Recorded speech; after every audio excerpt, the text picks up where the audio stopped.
let's put Snape on one side of the scales, Wolverine on the other. Who do you hate more? Oh gosh, I hate them both so much. I know you do. I know you do. I hate Snape worse. Okay. Snape or Voldemort? See, what I can appreciate about Voldemort is that, like...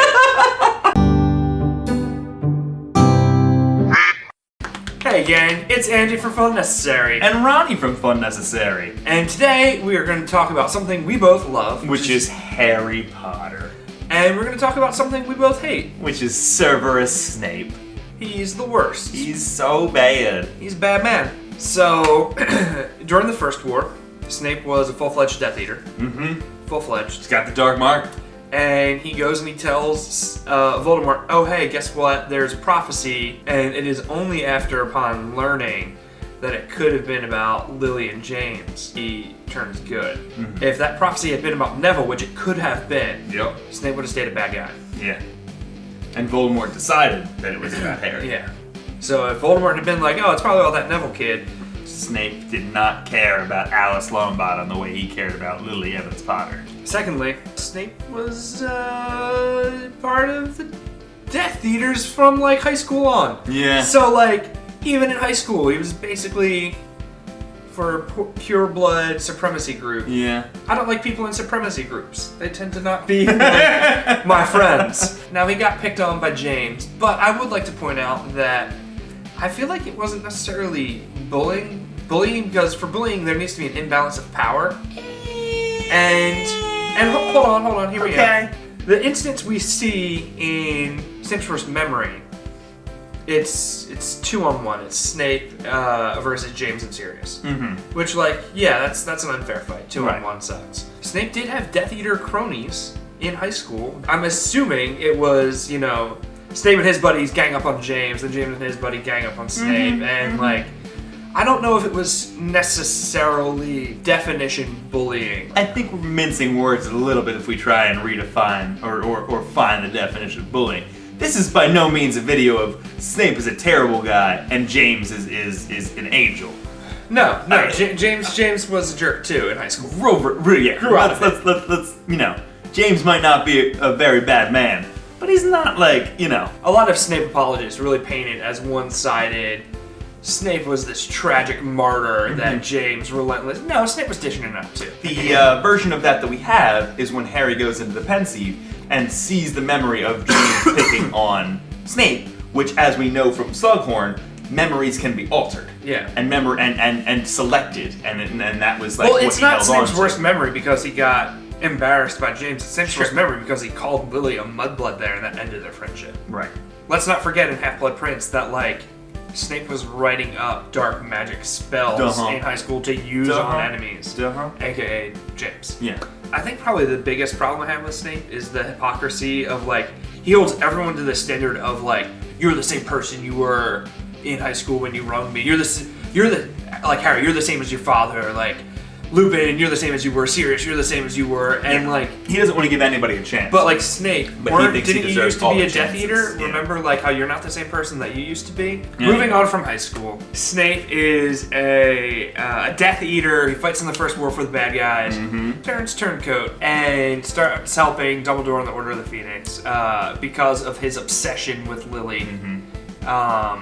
Solely, right? That is the only reason. I guess he's got respect for Dumbledore, but like that wouldn't stop him in the If it had been the Longbottoms, Snape would have stayed evil. Yeah. Then as a teacher, Snape's just a bad dude. He's just not a great educator. He openly bullies and mocks Hermione in class. Hermione gets cursed with like the teeth thing, and he just makes fun of her. Like he doesn't like send her to the nurse. He like. Snape probably could have removed that hack. Sets ridiculously unfair expectations on his students that he doesn't like. And tried to poison Neville's pet. Like picture a teacher in your school being like, hey, make this chemical formula and you better get it perfect because I'm feeding it to your pet. And then book 3, the thing that Neville fears most more than anything is not Bellatrix who tortured his parents. It's not Dementors that are like hanging out on the school grounds. It's not any of the weird jacked up shit hanging out at Hogwarts. It's his professor. It's his teacher. Yeah. The thing he fears most in the world. Like, dude, Zombies exist in that universe. Giant spiders exist in that universe. Giants exist in that universe. And like it's not blast-ended Scroots. It's his teacher. Yeah. Compare Snape as an educator to Remus. Remus is encouraging, he's nurturing. Compare Snape as an educator to Barty Crouch Jr. as Mad Eye Moody. Barty Crouch Jr. as Mad Eye Moody, like takes Neville under his wing. There's parts of Goblet of Fire. His herbology skills. There's parts of Goblet of Fire where I feel like Barty Crouch Jr. is like, maybe I give up all this Deatheater stuff. Maybe I just go into teaching full time. I'm working out here. Yeah. He's supposed to like teach Harry how to protect his mind, right? And instead just bullies him. And for all of his mind reading skills, like bro, the amount of evil people that have been working at Hogwarts that you did not pick up on. Yeah, that is a good point. Because Barty Crouch wasn't able to like be under Polyjuice Potion and doing occlumency at the same time. Yeah, he's doing the thing all the time. Come on, he had to tell. But as far as we know, the only thing that Snape does with this power is ruin Harry's brain a little bit. A little scrambled brain. Book 6 is where we learn so much about his backstory and stuff. He was creating magic to hurt people. He was Yeah. creating dark magic. Sectum Sempra still gives me nightmares. It's terrifying. It's so terrifying. It's I don't know what he can do at this point, but he sees his own spell done to his like golden boy, to Draco, and like I just feel like that would be like such a oh goodness, I really gotta get my act together. Yeah. Like this is like my ghost coming back to haunt me. This is my Christmas present, past and future. Wink. Christmas video. Yeah. Nailed it. But but it's just like it doesn't seem to change his tone, like he's at least towards Harry, like he's still just like the same jerk to Harry that he is the entire time. And like, to be fair, all the deep cover stuff that Snape does, which I thought was really difficult, and to some degree, you can say like some of his behavior is because like he had to stay deep cover, but like Voldemort doesn't come back till the end of book 4, so that means all the stuff between book 1 and book 2 is not him undercover. That's just him being a dick. And then when he reestablishes his deep cover in book 6.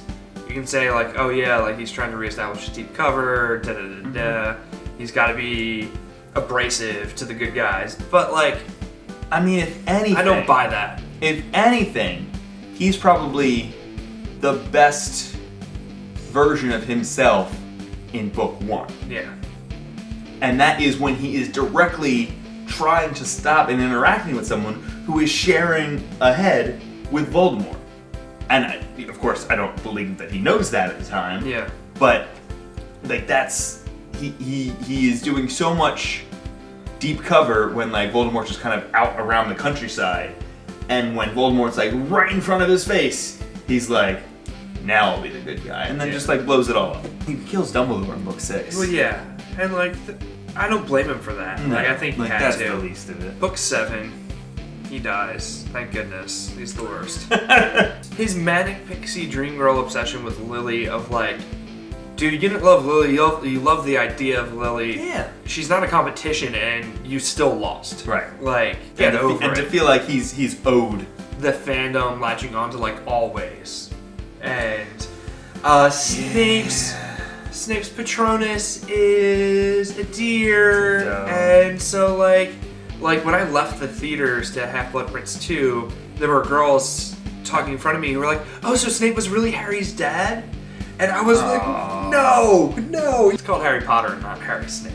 That would be a terrible Because Lily name. married James Potter. That's a Harry Snape is a terrible name. And it's like Dumbledore says, after all this time, and Snape says, always, and that's kind of nice. But even Dumbledore being like, seriously, dude? Still? like you know like what has happened so far. Like she didn't pick you like at all. I think part of the problem is Alan Rickman did such a phenomenal job playing Snape. Phenomenal job. And that Alan Rickman is just this incredible actor who And added handsome. Alan Rickman brought a ton of depth to this character, and we just don't see Snape do a ton of the awful things in the movies that we see him do in the books. Yeah. And since the movies have come out after the books, and like, you know, if you were to ask me what's the last thing you did, read a Harry Potter book or watch a Harry Potter movie, I'd say the last thing I did was watch a Harry Potter movie. Uh-huh. That, like, if Alan Rickman is the aftertaste in your mouth of Snape, you might be like, oh yeah, he's a pretty great guy. Yeah. Something I truly believe is that you cannot judge somebody by the worst thing that they've ever done.